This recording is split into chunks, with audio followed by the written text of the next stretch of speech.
Tiana Cole stood outside the grand ballroom doors, her speaker badge crumpled in her trembling hand, watching through the glass as her replacement took the stage. The man who had just stolen her spotlight was explaining artificial intelligence to an audience that should have been hers. What he didn't know was that in exactly 4 hours, Apple would send Tiana an email that would change everything. What the conference organizers didn't know was that her unfunded startup was about to become the most downloaded app in the world. And what none of them could have predicted was that by sunset, Silicon Valley's biggest investors would be begging for her attention. Before we carry on, please hit the subscribe button to make my day, and let me know where you are watching from in the comments. The morning had started with such promise. Tiana Cole adjusted her blazer one final time in the hotel bathroom mirror, practicing her opening line for the 100th time. Safeguard AI isn't just another app, it's a revolution in digital protection. Her reflection stared back, dark eyes bright with anticipation and carefully applied makeup that took an extra 20 minutes to perfect. She'd learned long ago that being a black woman in tech meant every detail mattered twice as much. The Tech Future Summit was the industry's most prestigious conference, where billion-dollar deals were made over artisan coffee and where careers were launched from 10-minute presentations. Tiana had worked 18 months to earn her spot on the AI Innovators panel, submitting her application 3 times, following up with emails that walked the fine line between persistent and desperate. When the acceptance letter arrived, she'd screamed so loudly in her cramped Oakland apartment that her neighbor had knocked to check if she was okay. Her phone buzzed with a text from Marcus, her co-founder and best friend since their days at Stanford. "Break a leg today. Safeguard is going to blow their minds." She smiled, tucking the phone into her purse alongside the printed copies of her presentation slides, backup slides, and backup slides. Preparation was her armor against the imposter syndrome that whispered she didn't belong in rooms full of venture capitalists and serial entrepreneurs. The conference venue buzzed with the familiar energy of ambitious people networking at maximum intensity. Tiana navigated through clusters of conversations, catching fragments about valuations, pivots, and unicorn potential. She recognized faces from TechCrunch articles and LinkedIn profiles, executives whose net worth exceeded her hometown's entire GDP. The badge hanging from her lanyard read, Tiana Cole, CEO, Safeguard Technologies, and she found herself touching it like a talisman. "Excuse me, are you Tiana Cole?" The voice belonged to a woman in her 50s, with silver hair pulled into a severe bun, and glasses that probably cost more than Tiana's rent. Her badge identified her as Jennifer Walsh, conference director. "Yes, that's me. I'm really excited about the panel this afternoon." Tiana extended her hand with what she hoped was the right amount of confidence. Not too eager, but not too reserved. Jennifer's smile flickered like a candle in wind. "Actually, that's what I need to discuss with you. Could we step aside for a moment?" She gestured toward a quieter corner near the registration desk, away from the main flow of attendees. Tiana's stomach dropped before her brain processed why. Something in Jennifer's tone, the way she avoided eye contact, triggered every warning bell accumulated from years of being the only woman of color in conference rooms, board meetings, and pitch sessions. "Is everything all right? Did something happen with the schedule?" "Well, there's been a small change." Jennifer's voice carried the practiced neutrality of someone delivering bad news professionally. "We decided to keep the AI panel focused on funded companies. You know, CEOs who have already proven market validation through investor backing." The words hit Tiana like cold water. Funded companies? But my application clearly stated that Safeguard is Pre-Series A. That wasn't an issue when I was accepted. Jennifer's shoulders shifted slightly, a micro-expression of discomfort. "Yes. Well, the committee felt it would be more valuable for attendees to hear from established leaders, companies that have already demonstrated significant traction. We have over 200,000 downloads and a 96% user retention rate." Tiana heard her voice rising and forced it back to professional levels.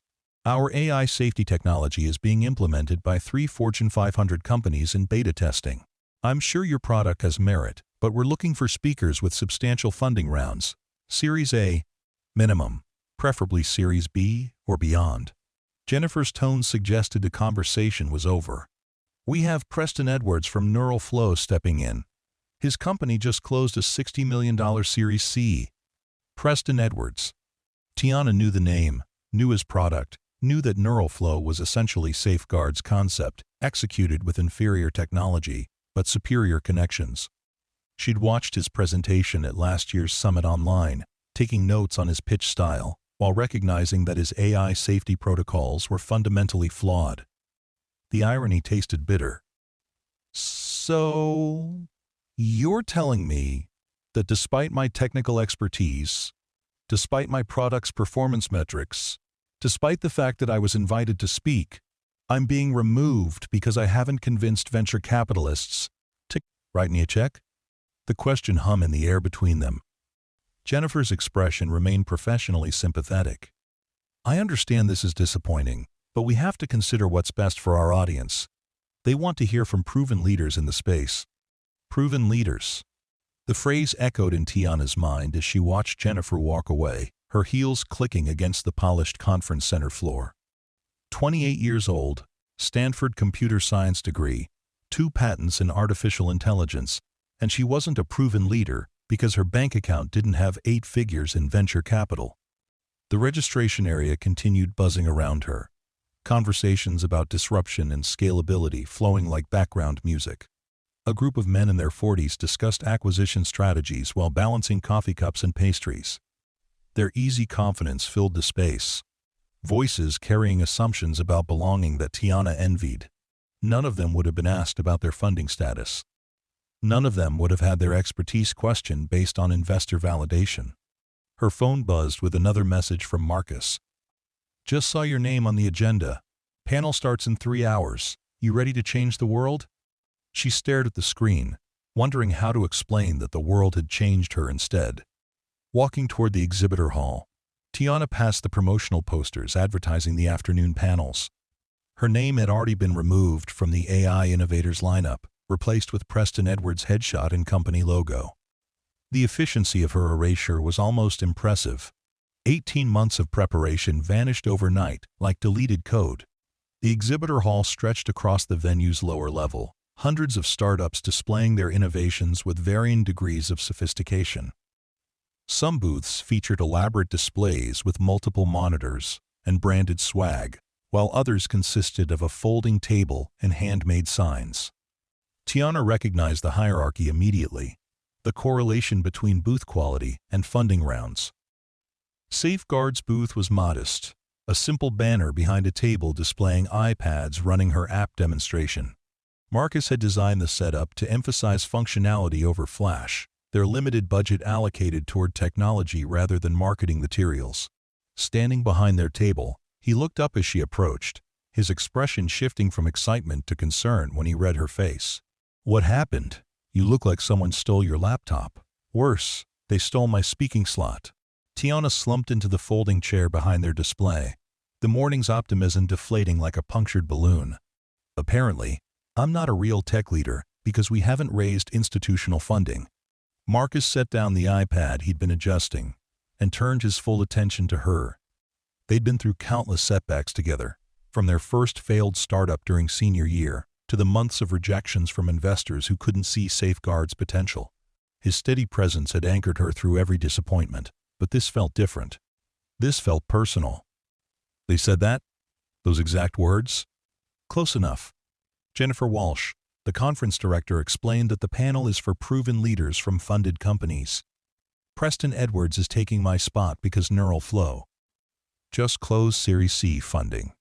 She picked up one of their demo iPads, swiping through Safeguard's interface with mechanical precision. Apparently, 200,000 users don't matter if they're not backed by Kleiner Perkins money. Preston Edwards? Marcus's eyebrows rose. The guy whose AI can't distinguish between a stop sign and a coffee cup? Despite everything, Tiana smiled. Marcus had a gift for cutting through complexity to find the essential absurdity. That's the one. But his stop sign detecting AI is worth $60 million, so clearly he knows something we don't about artificial intelligence. The morning continued around them, conference attendees stopping occasionally to learn about Safeguard. Tiana found herself going through the motions of demonstrations and elevator pitches, but her heart wasn't fully present. Every few minutes, she glanced toward the main ballroom where Preston Edwards would soon be explaining AI safety to an audience that should have been learning from her. "You know what bothers me most?" she said during a lull between visitors. "It's not even about the money. Well, it's partly about the money. But mostly it's about the assumption that investor validation equals technical competence. Like the ability to charm venture capitalists is somehow equivalent to building breakthrough technology." Marcus nodded, understanding her frustration in the way only a co-founder could. They'd discussed this paradox countless times, the Silicon Valley mythology that confused fundraising ability with innovation capacity.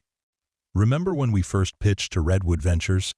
That partner spent 20 minutes asking about our customer acquisition cost, but couldn't explain how neural networks actually function, and then suggested we pivot to blockchain integration because that's what's hot right now." Tiana's voice carried the accumulated exhaustion of dozens of similar meetings. "I'm supposed to be inspired by Preston Edwards because he convinced $60 million worth of investors that his inferior technology deserves their money?"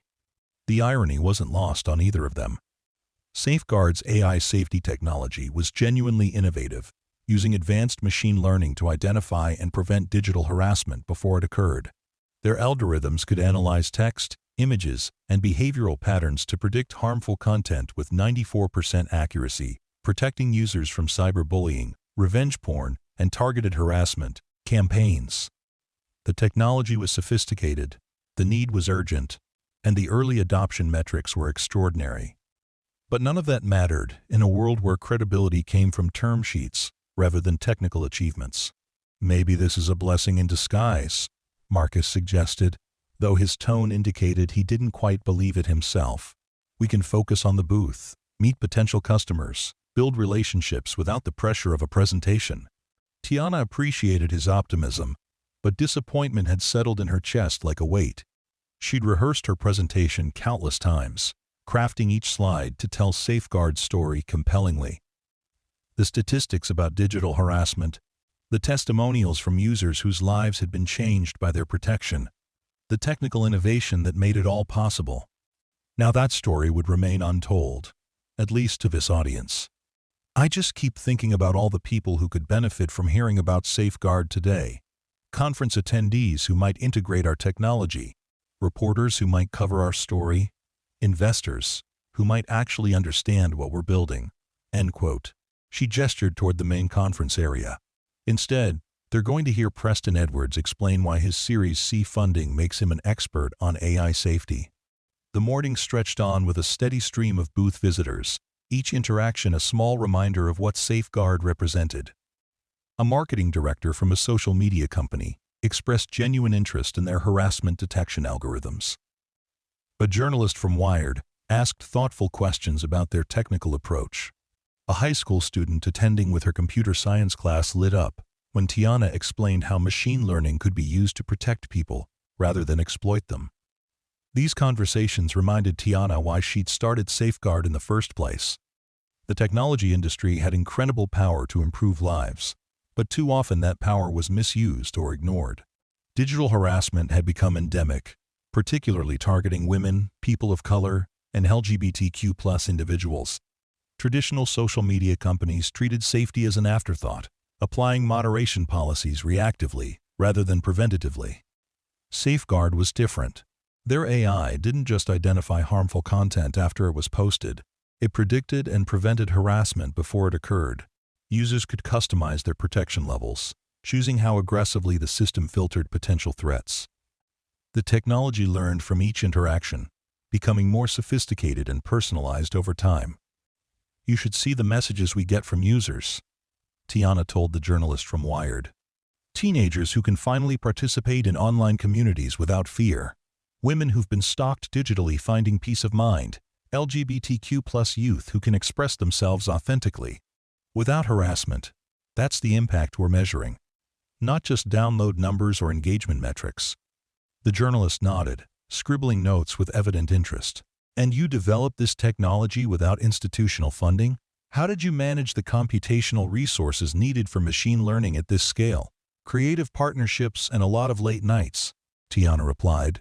"We worked with university research labs, leveraged cloud computing credits from developer programs, and built relationships with data providers who believed in our mission.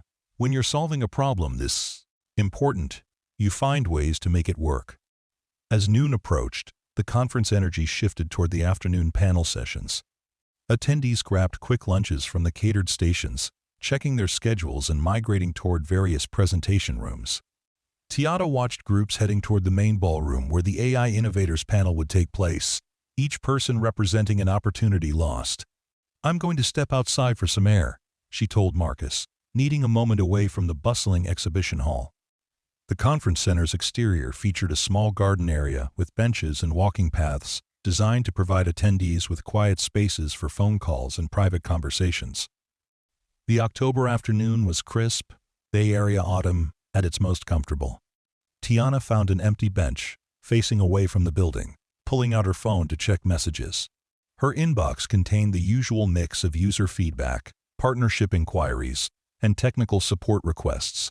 Nothing urgent, nothing that couldn't wait until after the conference. She opened her laptop and pulled up Safeguard's user dashboard, a habit that had become both obsession and comfort. The numbers were genuinely impressive for an unfunded startup. 247, 892 active users, 96. 3% retention rate, 4. 8-star, average rating.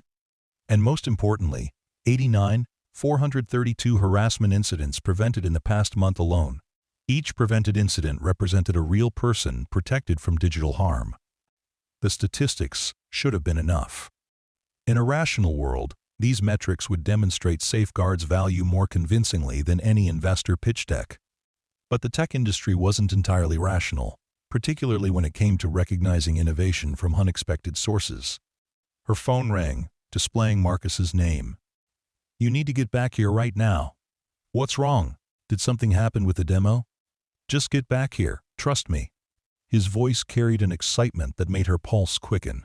Tiana jogged back through the conference center, weaving between attendees and catering staff. The exhibitor hall seemed more crowded than before, clusters of people gathering around certain booths with unusual intensity. As she approached Safeguard's table, she could see Marcus practically vibrating with energy, his phone pressed to his ear while he gestured animatedly. "What's happening?" she asked as he ended his call.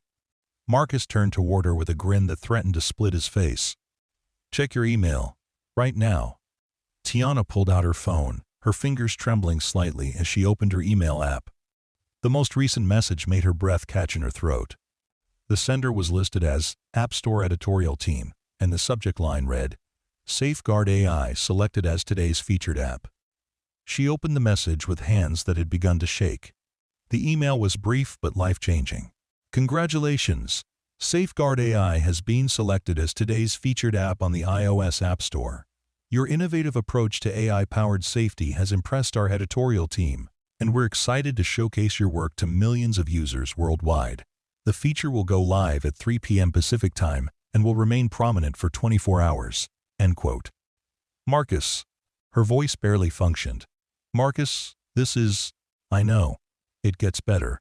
Before she could ask what he meant, her phone buzzed with another email notification. This one came from TechCrunch. Interview request. App Store's latest featured app. Then another from The Verge. Then Wired. Then CNN Tech. "How many journalists have contacted us in the past hour?" she asked, watching her phone light up with continuous notifications. 17. Including 3 from major networks and 5 from top-tier tech publications. Marcus showed her his own phone, equally flooded with messages. And that's not even the best part. There's a best part beyond being featured on the App Store. Marcus pointed toward the main conference area where crowds were emerging from the afternoon panel sessions. Preston Edwards just spent 45 minutes explaining AI safety to a room full of people who are about to discover that the App Store thinks our technology is more innovative than his. The timing was almost supernatural. As conference attendees checked their phones during the break between sessions, they would see Safeguard prominently featured in the App Store, recognized by Apple's editorial team as the day's most noteworthy application. The same people who had been told she wasn't a real tech leader would discover that the world's most influential technology company disagreed.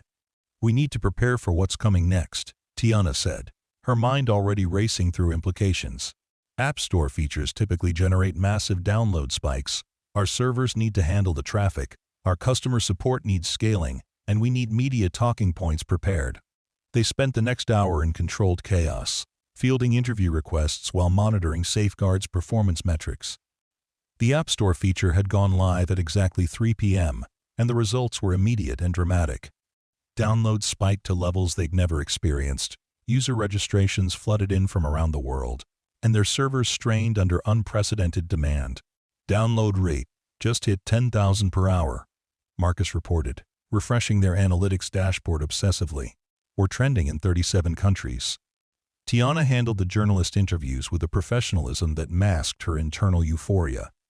Each conversation was an opportunity to explain Safeguard's mission, to talk about AI safety as more than just a buzzword, to demonstrate that innovation didn't require venture capital validation. What's your response to critics who say unfunded startups can't compete with well-capitalized competitors? Asked the reporter from TechCrunch.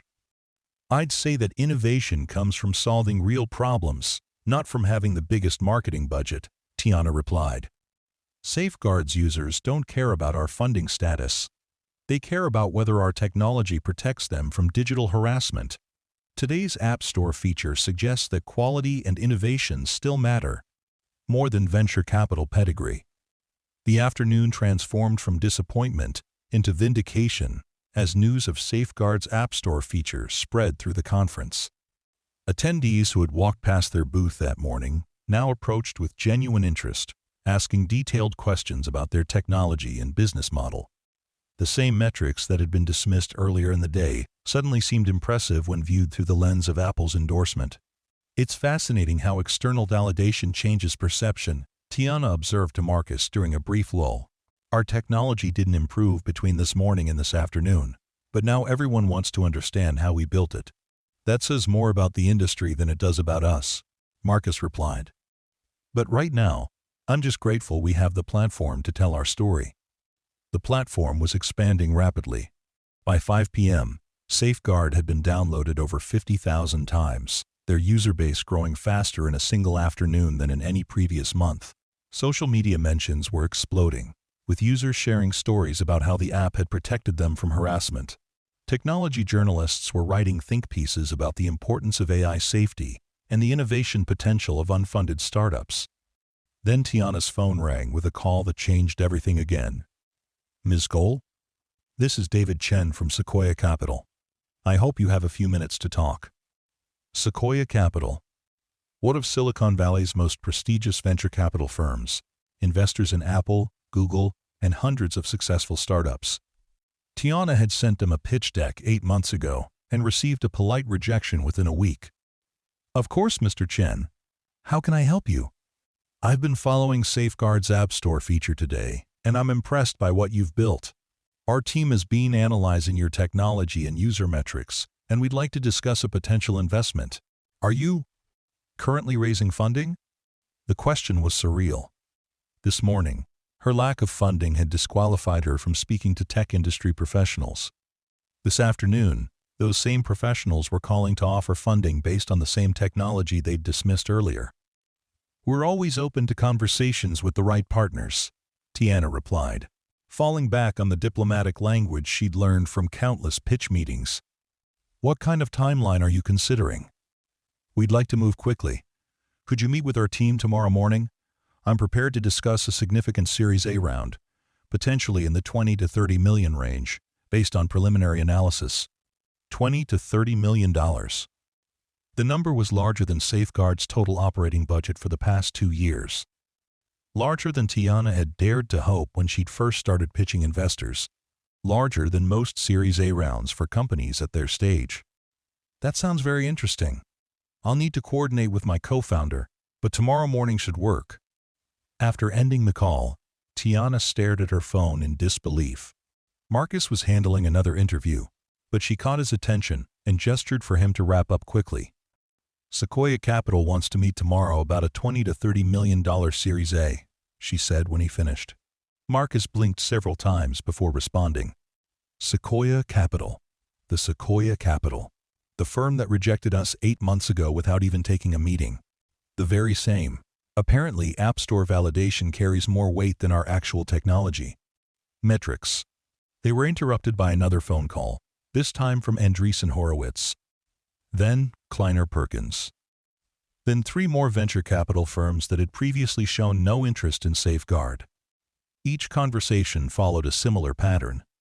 Apologies for not responding earlier, praise for Safeguard's innovative approach, and aggressive interest in leading their Series A funding round. "This is getting ridiculous," Tiana said after ending her 6th investor call in an hour. "Every firm that ignored us for months is suddenly desperate to write us a check." "Welcome to Silicon Valley," Marcus replied, "where external validation matters more than internal innovation." The irony was overwhelming. Safeguard's technology hadn't changed since morning. Their user metrics were impressive, but had been impressive for months. Their market opportunity was exactly the same as when venture capitalists had deemed them too early or not scalable enough.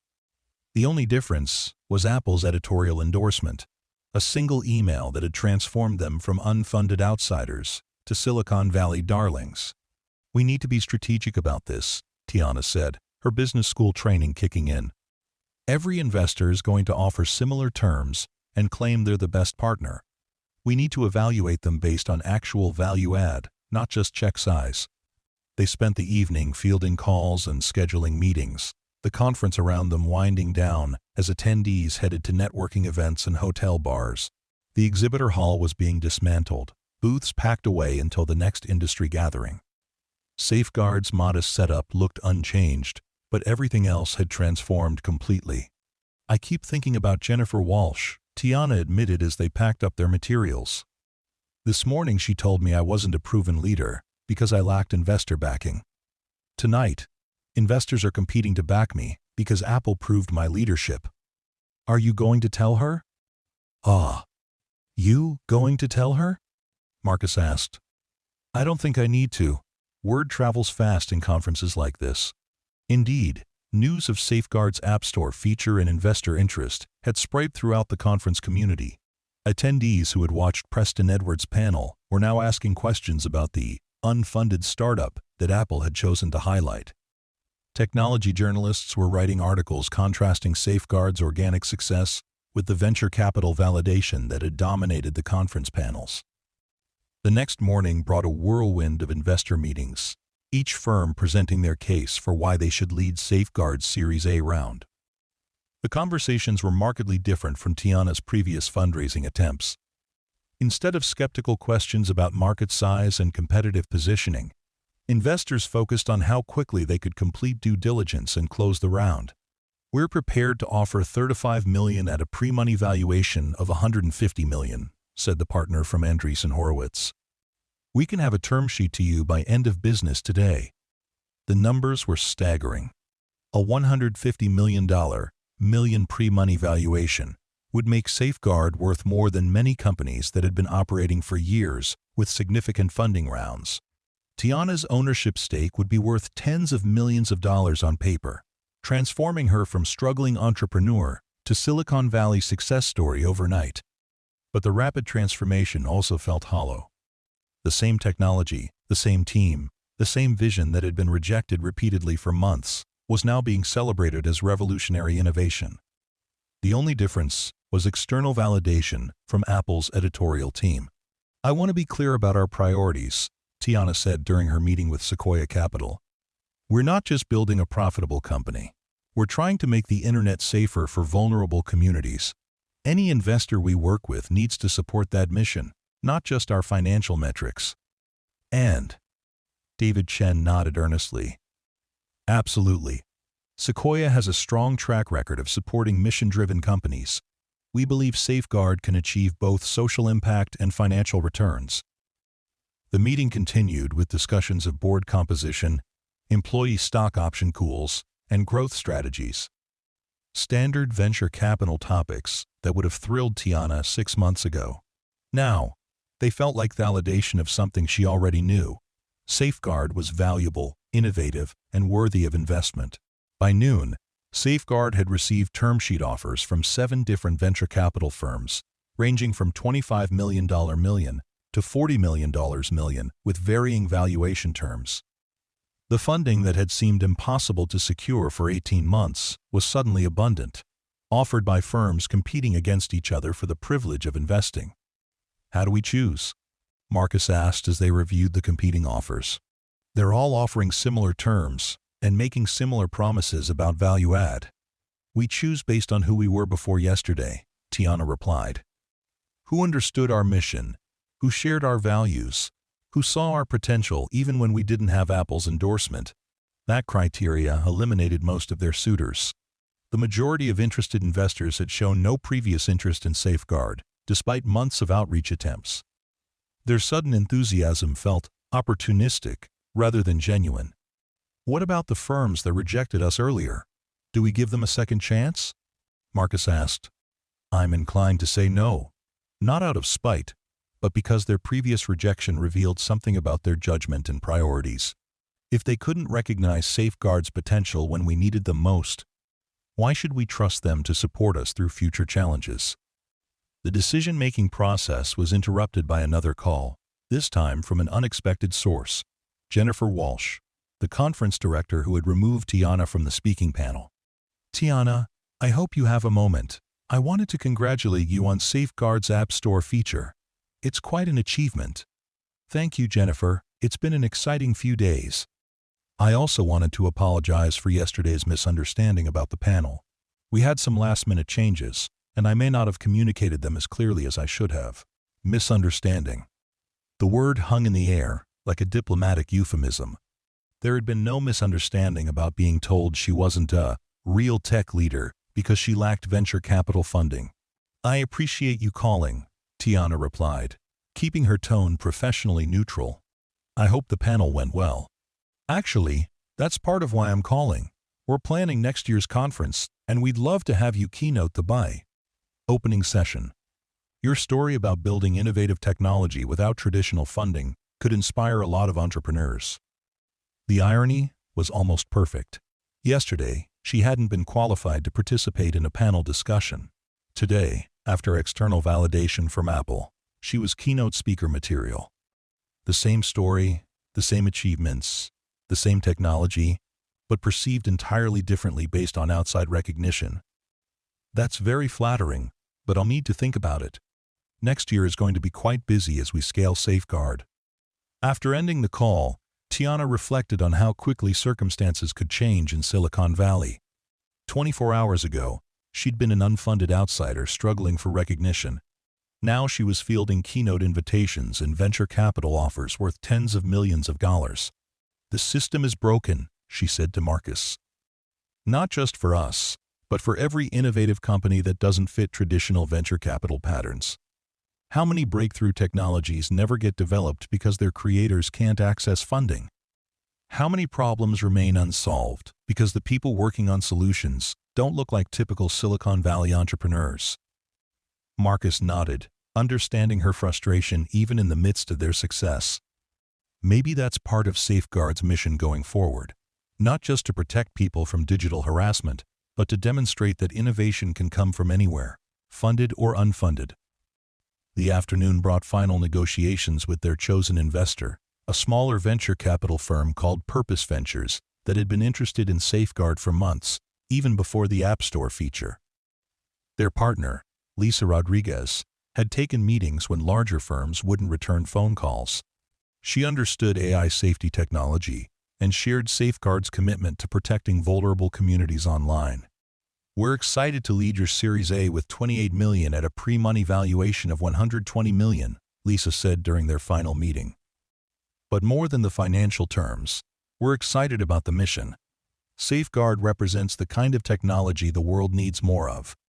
The terms were competitive with larger firms' offers, but the relationship felt authentic in a way that the opportunistic overtures didn't.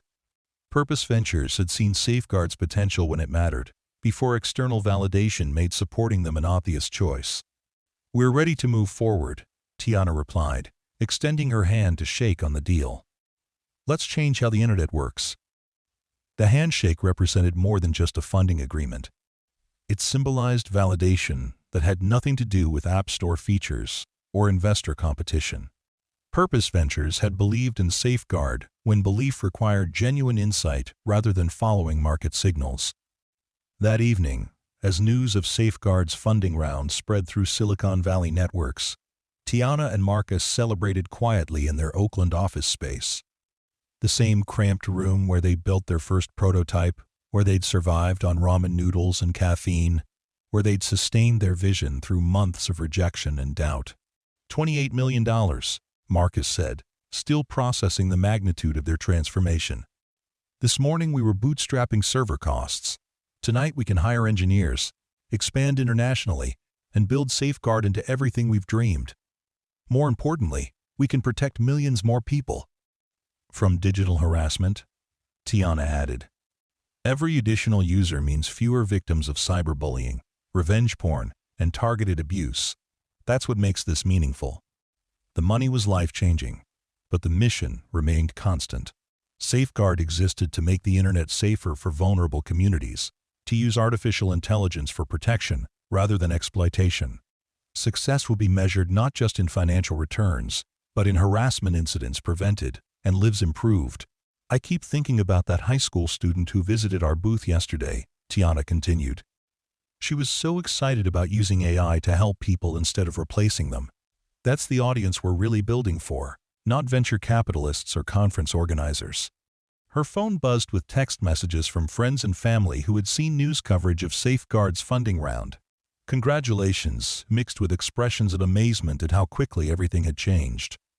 24 hours ago, most of them had never heard of AP Store editorial features. Now, they were watching Tiana, interviewed on technology news programs. It's surreal how fast narrative can shift, she observed. Yesterday, I was a struggling entrepreneur who couldn't get investors to return phone calls. Today, I'm a Silicon Valley success story who built breakthrough technology despite systemic barriers. Both narratives are correct. True, Marcus replied. You were struggling because the system made it unnecessarily difficult for you to access resources. You succeeded because your technology genuinely solves important problems. The external validation just made it easier for other people to recognize what was always true. The distinction mattered. Safeguard's success wasn't just about overcoming obstacles or proving doubters wrong.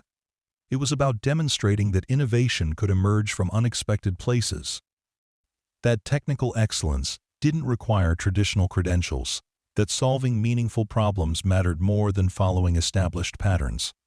As the evening progressed, Tiana found herself thinking about the broader implications of Safeguard's journey.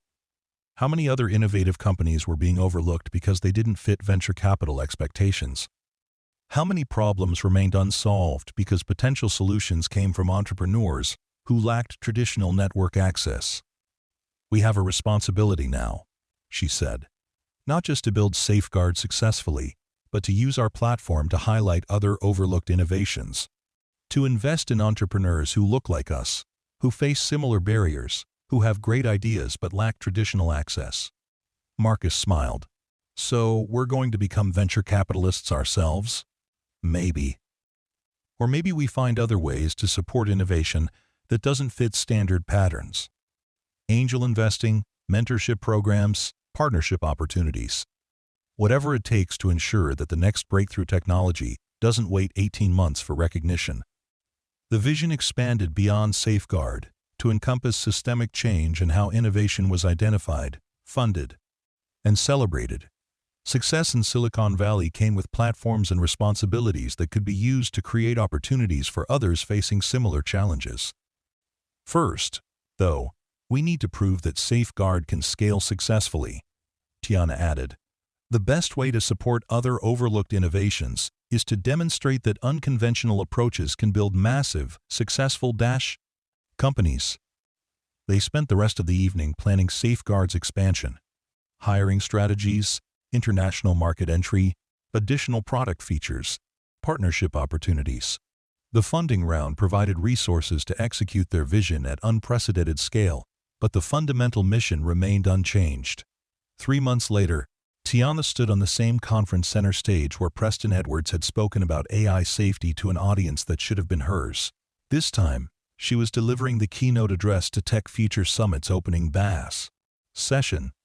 discussing Safeguard's growth from unfunded startup to international platform protecting millions of users. Innovation doesn't require permission, she told the audience of entrepreneurs, investors, and technology executives. It requires persistence, vision, and commitment to solving problems that matter. Safeguard's success wasn't determined by venture capital validation or conference speaking slots.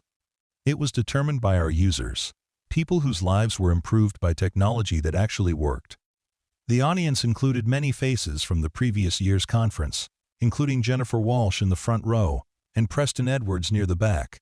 The composition felt like poetic justice. Though Tiana had moved beyond needing vindication from people who had initially dismissed her potential. But I was removed from last year's AI panel for not being a real tech leader. I felt discouraged.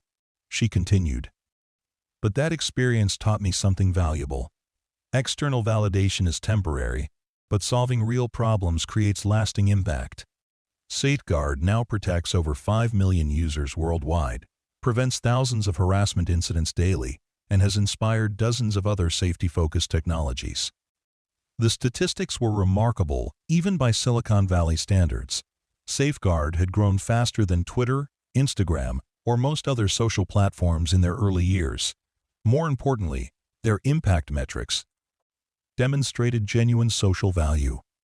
Cyberbullying incidents reduced by 70% among active users, revenge porn sharing blocked before publication, targeted harassment campaigns disrupted before reaching their intended victims.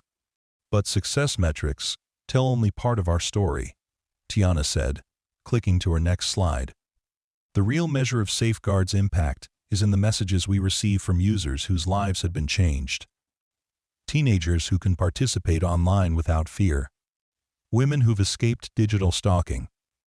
LGBTQ+ individuals who can express themselves authentically. These are the people who validate our technology, not App Store features or funding announcements.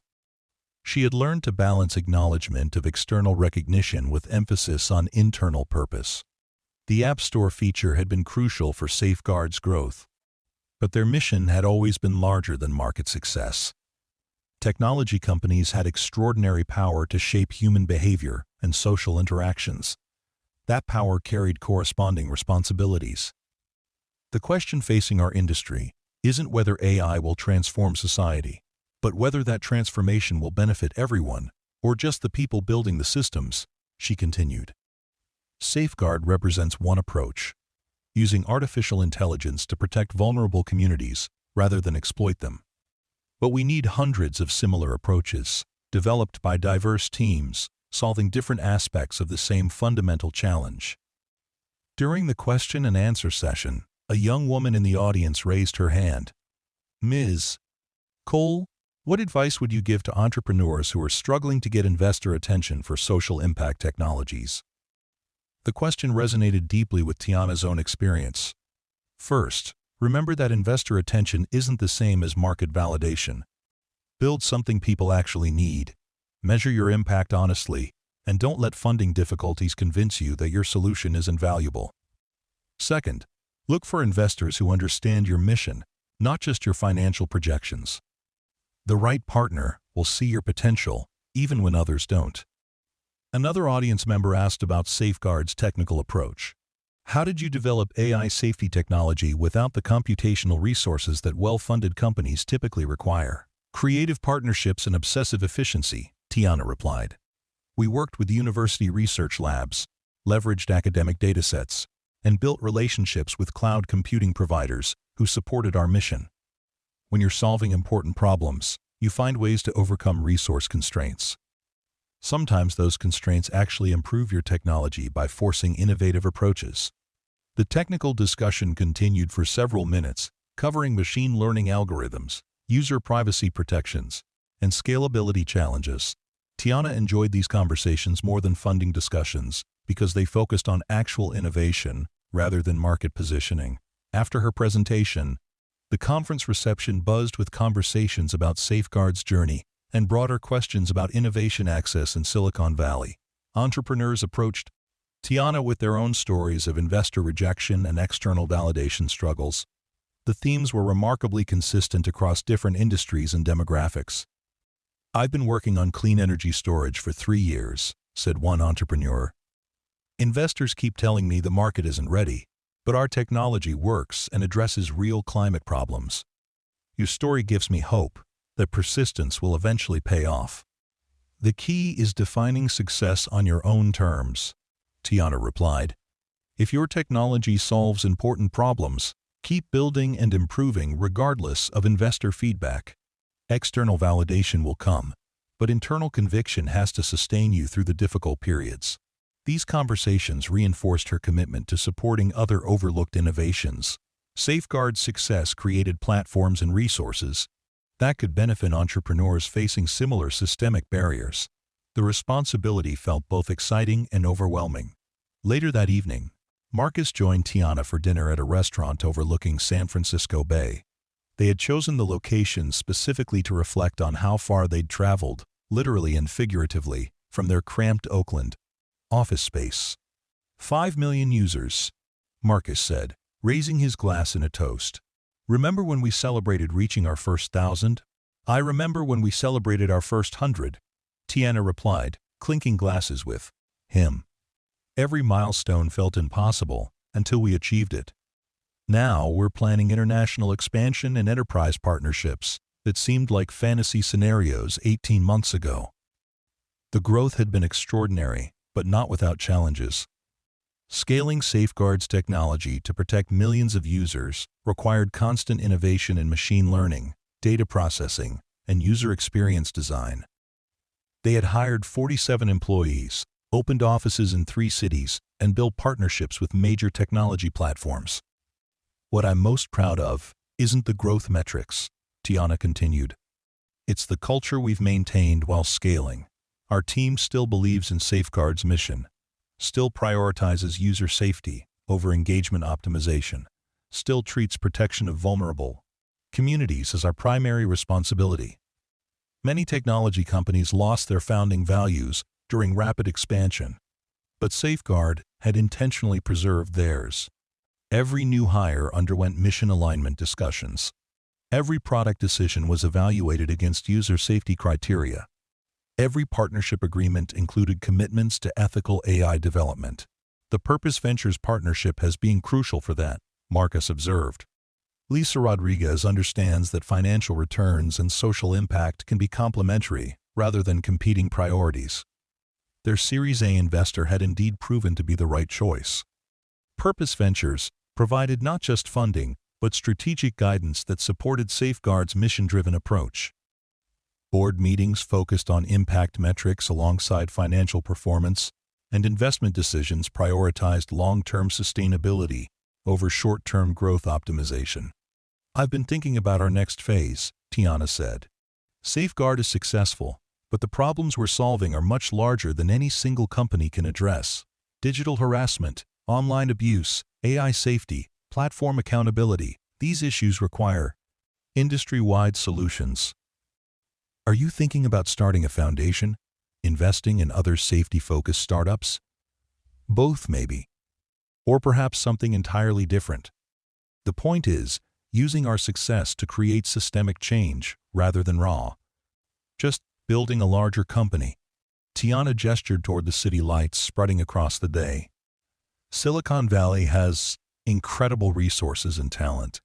We should be using those advantages to solve humanity's biggest challenges, not just optimize advertising revenue. The vision was ambitious, but felt achievable, given Safeguard's trajectory. Success had provided credibility, resources, and platforms that could support broader impact initiatives. The question was, how to leverage those advantages most effectively. Whatever we do next, it should address the root causes that made Safeguard's early struggles necessary, Marcus suggested. The systemic barriers that prevent innovative solutions from accessing resources, the evaluation criteria that prioritize credentials over capabilities, the network effects that exclude talented people from opportunities. Their conversation continued late into the evening, covering topics that ranged from specific product features to philosophical questions about technology's role in society. The discussions reminded Tiana why she had originally chosen to work with Marcus. His ability to balance visionary thinking with practical implementation his commitment to values-driven decision-making, his understanding that business success should serve broader purposes. 6 months later, Safeguard announced the launch of their AI Safety Foundation, a nonprofit organization dedicated to supporting research, education, and entrepreneurship in artificial intelligence. Safety. The foundation's initial funding came from Safeguard's profits and additional contributions from Purpose Ventures and other mission-aligned investors. "We're not just building a foundation," Tiana explained during the launch announcement. "We're building an ecosystem that supports innovation from non-traditional sources. University researchers working on AI safety, entrepreneurs developing protection technologies, advocacy organizations fighting digital abuse, journalists covering platform accountability. All of these efforts are connected, and they all deserve support." The foundation's programs included research grants for AI safety projects, accelerator programs for social impact startups, educational initiatives for underrepresented communities, and policy advocacy for stronger platform safety requirements. Each program addressed different aspects of the same fundamental challenge, ensuring that artificial intelligence development served human flourishing rather than just commercial interests. "This is what success looks like," Tiana told Marcus during the foundation's first board meeting. "Not just building a profitable company, but using that success to create opportunities for others and address problems that are too large for any single organization." The board meeting took place in Safeguard's new headquarters, a modern office building in downtown San Francisco with spaces designed to support both commercial operations and foundation activities. The facility included research labs, event spaces, and co-working areas for foundation grant recipients. "The foundation's first-year budget is $8 million, reported the foundation's director, Dr. Carmen Valdez, a former Stanford professor who had left academia to focus on AI safety advocacy. "We've received over 300 applications for research grants and accelerator programs, covering everything from harassment detection algorithms to bias mitigation techniques." The application volume demonstrated enormous unmet demand for AI safety resources. Universities, nonprofits, and early-stage companies were developing innovative approaches to digital protection, but many lacked funding or institutional support. The foundation could address those gaps while building networks between related efforts. "I'm particularly excited about the international applications," Dr. Valdez continued. "Researchers in Nigeria developing algorithms to detect local language harassment, activists in Brazil creating tools to protect journalists from digital threats, students in India building platforms to prevent gender-based online abuse. AI safety is a global challenge that requires global solutions." End quote. The international perspective had become central to Safeguard's approach. Digital harassment affected people worldwide, but most existing solutions were developed in Silicon Valley for English-speaking users. The foundation's grants supported localized approaches that addressed specific cultural contexts and community needs. "This is exactly what we envisioned," Tiana said. "Using our platform to amplify innovations that might otherwise remain invisible to traditional funding sources." After the board meeting, Tiana walked through Safeguard's offices, observing the teams that had grown around their original vision. Engineers refined machine learning algorithms, designers improved user interfaces, partnership specialists negotiated platform integrations, customer success representatives helped AT organizations implement safety policies. The work had evolved far beyond anything she and Marcus had initially imagined. Her phone buzzed with a notification from Safeguard's user dashboard. Milestone achieved, 10 million harassment incidents prevented. The number represented 10 million instances where their technology had identified and blocked harmful content before it reached intended victims. 10 million moments when someone's day hadn't been ruined by cyberbullying, revenge porn, or targeted abuse. 10 million, she said to Marcus, showing him the notification. 10 million people whose lives were improved by technology we built in a cramped Oakland office, he replied. "Remember when preventing 1,000 incidents felt like an impossible goal?" The reflection highlighted Safeguard's journey from ambitious idea to global platform. Every milestone had seemed unreachable until they achieved it. Every challenge had felt overwhelming until they solved it. Every success had enabled larger aspirations. The pattern suggested that their current goals, however ambitious, were similarly achievable through persistent effort and strategic execution. That evening, Tiana received an email that brought her story full circle. Jennifer Walsh, the conference director who had removed her from the speaking panel 3 years earlier, was reaching out about a new initiative. "Dear Tiana," the message began, "I hope this email finds you well. I've been following Safeguard's extraordinary success and the Foundation's launch with great admiration. Your journey has inspired many of us in the conference industry to reconsider how we identify and support innovative companies." End quote. The email continued with an invitation to help design Tech Future Summit's new Emerging Innovators track, specifically focused on supporting unfunded entrepreneurs and non-traditional technology companies. The program would provide speaking opportunities, investor meetings, and mentorship for companies that might otherwise be overlooked by mainstream conference programming. "We realize that our traditional criteria for selecting speakers and exhibitors may have excluded many innovative companies," Jennifer wrote. "Your success demonstrates that technical excellence and market impact matter more than funding status or conventional credentials. We'd love your guidance on creating more inclusive programming." The irony was perfect. But Tiana felt no satisfaction in Jennifer's acknowledgement of past mistakes. Instead, she saw an opportunity to institutionalize changes that could benefit future entrepreneurs facing similar challenges. "I'm interested in participating," Tiana replied, "but only if the program represents genuine commitment to systemic change rather than superficial diversity initiatives. Supporting unfunded entrepreneurs requires more than just providing speaking slots. It requires rethinking evaluation criteria, expanding network access, and creating pathways to resources." End quote. Her response outlined specific recommendations. Blind evaluation processes that focused on technical innovation rather than team credentials. Mentorship programs connecting emerging entrepreneurs with successful founders. Investor showcases specifically for pre-seed and seed stage companies, and follow-up support that extended beyond the FI conference itself.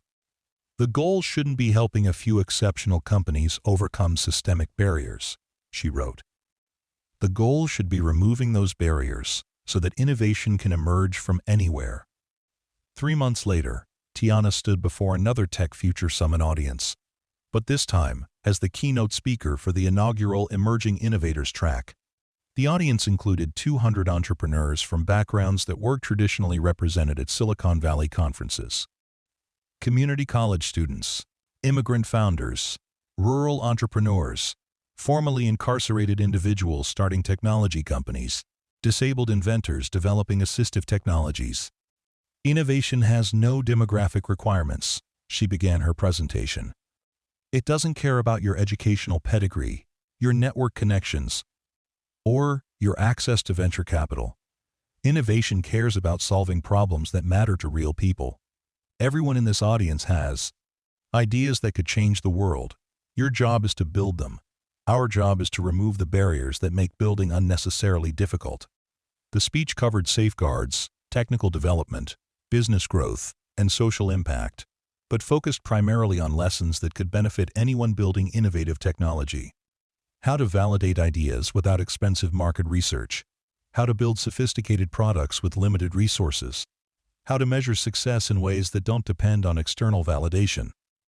"When I was removed from a speaking panel for not being a real tech leader, I felt discouraged," she said, referencing the incident that had started her public journey. "But that experience taught me that real leadership isn't about convincing others of your credibility. It's about solving problems so effectively that your results speak for themselves." During the question and answer session, a young man raised his hand. "Ms. Cole, how do you maintain motivation when everyone tells you that your idea won't work?" "By remembering that everyone is usually a small group of people with specific perspectives and biases," Tiana replied. "If your idea addresses real problems for real people, focus on those people rather than skeptics. Build something that works, measure your impact honestly, and let your results change minds gradually." Another participant asked about technical resource constraints. How do you build AI technology without expensive computational resources? Start small and prove concepts before scaling. Use academic partnerships, cloud credits, and open source tools. Most importantly, focus on efficiency from the beginning.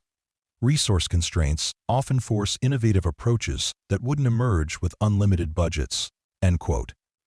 The questions continued for over an hour, covering everything from fundraising strategies to hiring practices to mental health during entrepreneurial stress. Each answer drew from Safeguard's experience, but emphasized principles that could apply across different industries and business models. After her presentation, Tiana spent several hours in one-on-one conversations with emerging entrepreneurs. A college student from Detroit was developing AI tools to help formerly incarcerated individuals find employment. A mother from rural Alabama had created software to connect small farmers with urban markets. A disabled veteran was building assistive technologies for other wounded soldiers.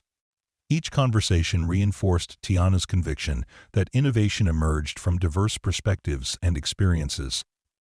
The entrepreneurs she met were solving problems that well-funded Silicon Valley companies often ignored, developing solutions that required deep understanding of specific communities and challenges. "Your idea about employment matching for formerly incarcerated individuals is brilliant," she told the college student from Detroit. "Have you connected with any re-entry programs or social service organizations?" "I've been trying, but they're skeptical about technology solutions. They've seen too many apps that were built without understanding their clients' actual needs." That skepticism is justified, but it also represents an opportunity. If you can demonstrate genuine understanding and build something that actually works, you'll have differentiated yourself from all the superficial approaches. The conversation continued with specific suggestions about user research, partnership development, and technical implementation. Tiana found these discussions more energizing than most investor meetings because they focused on solving meaningful problems rather than optimizing financial returns. As the conference concluded, she reflected on how different the experience felt compared to her first Tech Future Summit 3 years earlier. Then, she had been fighting for recognition and validation from an industry that seemed designed to exclude her. Now, she was using her platform to create opportunities for others facing similar challenges. "The system is still broken in many ways," she told Marcus during their flight back to San Francisco. "But we're proving that success can create leverage for systemic change. Every entrepreneur we support, every barrier we help remove, every alternative pathway we create contributes to a more inclusive innovation ecosystem." Marcus nodded, reviewing notes from conversations with foundation grant applicants. "The applications we're seeing are incredibly diverse. People solving problems we never would have thought of, using approaches we never would have considered. That's exactly what we hope to achieve." Hi. 6 months later, Safeguard announced its next major milestone: expansion to 50 countries with localized safety technologies for each market. The international growth had been enabled by foundation partnerships with researchers worldwide, creating safety solutions that addressed specific cultural contexts and linguistic needs. "Global expansion isn't just about translating our existing product," Tiana explained during the announcement. "It's about understanding how digital harassment manifests differently across cultures and building technologies that provide effective protection in each context." The localization effort had revealed fascinating insights about online abuse patterns. Harassment tactics varied significantly between countries, reflecting different social structures, political systems, and technological infrastructures. Effective protection required understanding these variations and developing appropriate responses. In some countries, harassment primarily targets political dissidents and journalists. In others, it focuses on women and LGBTQ+ individuals. In still others, it's used to suppress religious or ethnic minorities, reported Dr. Valdez during Safeguard's quarterly board meeting. "Our foundation grants have supported research into all these variations, and that research has informed Safeguard's international product development." The international expansion had also created opportunities for reverse innovation, where solutions developed for specific international markets improved Safeguard's core technology.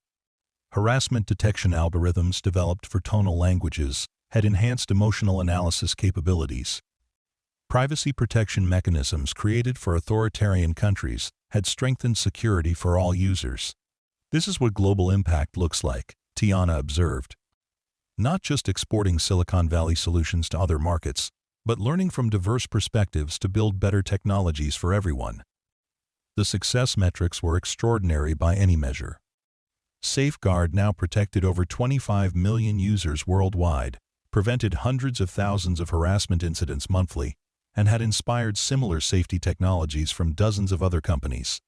The AI Safety Foundation had distributed over $30 million in grants, supporting research at universities, advocacy at nonprofits, and entrepreneurship in underrepresented communities. But perhaps the most meaningful validation came from users whose lives had been changed by Safeguard's protection. The messages arrived daily from around the world. Teenagers who could participate online without fear, women who had escaped digital stalking, activists who could organize without harassment, journalists who could report on sensitive topics safely. These are the metrics that matter most, Tiana told her team during Safeguard's 5th anniversary celebration. Not our valuation or our user growth, but the human impact we've achieved. Every person we've protected, every harmful incident we've prevented, every innovative solution we've supported through the foundation. The anniversary event took place in Safeguard's headquarters, now expanded to occupy an entire building with spaces for research, education, and community events. The celebration brought together employees, foundation grant recipients, user community representatives, and partner organizations from around the world. During her remarks, Tiana reflected on the journey from struggling startup to global platform. 5 years ago, Marcus and I were working 18-hour days in a cramped Oakland office, trying to convince anyone who would listen that AI could be used to protect people rather than exploit them. Today, Safeguard demonstrates that mission-driven technology can achieve both social impact and commercial success. The reflection prompted applause, but Tiana's thoughts were already focused on future challenges. Digital harassment continued evolving as new technologies emerged. Artificial intelligence itself was becoming more sophisticated, creating new opportunities for both protection and abuse. Safeguard's mission remained as relevant as ever, but the specific technical and social challenges were constantly changing. Our work is far from finished, she continued. New technologies will create new forms of abuse, and we need to stay ahead of those threats. New communities will come online who need protection, and we need to ensure our technologies serve their specific needs. New entrepreneurs will develop innovative safety solutions, and we need to support their efforts through the foundation." End quote. The vision extended beyond Safeguard to encompass an entire ecosystem of safety-focused innovation. The company had proven that AI could protect vulnerable communities effectively. The foundation was supporting similar innovations from diverse teams worldwide. The combination was creating industry-wide momentum toward more ethical technology development. Later that evening, as the celebration concluded and guests departed, Tiana found herself alone in Safeguard's original conference room. The space had been preserved exactly as it was during the company's earliest days, with the same whiteboard covered in algorithm sketches, and the same folding table where she and Marcus had eaten countless takeout dinners while building their first prototype. Marcus joined her, carrying 2 cups of the same coffee brand they had survived on during Safeguard's bootstrap phase. "Remember when this room felt huge because it was our entire company? I remember when we couldn't afford this room and worked from my apartment," Tiana replied, accepting the coffee gratefully. "Every milestone seemed impossible until we achieved it. Now we're protecting 25 million people and supporting safety innovations worldwide." "What's next?" Marcus asked. "We've proven that AI safety technology can scale globally. We've demonstrated that mission-driven companies can achieve commercial success. We've built foundation programs that support innovation from non-traditional sources. Where do we go from here?" The question had been occupying Tiana's thoughts for months. Safeguard was successful beyond their original dreams, but the problems they were solving continued evolving. Digital harassment was becoming more sophisticated as artificial intelligence tools became accessible to bad actors. New platforms were emerging that required different safety approaches, Younger users were encountering online abuse at increasingly early ages. "I think our next phase is about institutionalizing the changes we've demonstrated," she said. "Proving that our approaches work is just the beginning. The real impact comes from making these approaches standard practice across the technology industry." The vision was ambitious, transforming how technology companies thought about user safety, how investors evaluated social impact, how entrepreneurs accessed resources, how conferences identified and grow. Innovation. Safeguard's success had created credibility and platforms that could influence these systemic changes. "We have the resources, the network, and the track record to drive industry-wide transformation," Tiana continued. "The question is whether we're willing to use our success for changes that might not directly benefit Safeguard, but would benefit the entire ecosystem." Marcus smiled. "That sounds exactly like the kind of challenge we started this company to address, using technology to solve problems that are bigger than any single company." As they finished their coffee in the preserved conference room, Tiana felt the same excitement that had sustained her through Safeguard's most difficult early periods. The specific challenges had evolved, but the fundamental mission remained constant, using innovation to protect vulnerable communities and create opportunities for others to do the same. The story that had begun with rejection from a conference panel had become a global platform for safety innovation. But in many ways, the most important chapters were still being written. Each new user protected, each new entrepreneur supported, each new barrier removed contributed to a larger narrative about what technology could accomplish when guided by values, rather than just market-ally forces. "Tomorrow we start working on the next impossible milestone," Tiana said, standing to leave the conference room. "Just like we did 5 years ago, and just like we'll do 5 years from now." The future stretched ahead with unlimited potential for impact, innovation, and transformation. Safeguard had proven that a single company could change how millions of people experienced the internet. Now the question was, how many other companies would follow their example? How many other entrepreneurs would build mission-driven technologies? How many other communities would be protected by innovations that prioritized human flourishing over profit optimization? The story continued. One user protected, and one entrepreneur supported at a time, building toward a future where technology served everyone, rather than just the people building it. And in that future, the barriers that had once seemed insurmountable would become stepping stones for the next generation of innovators, ready to change the world.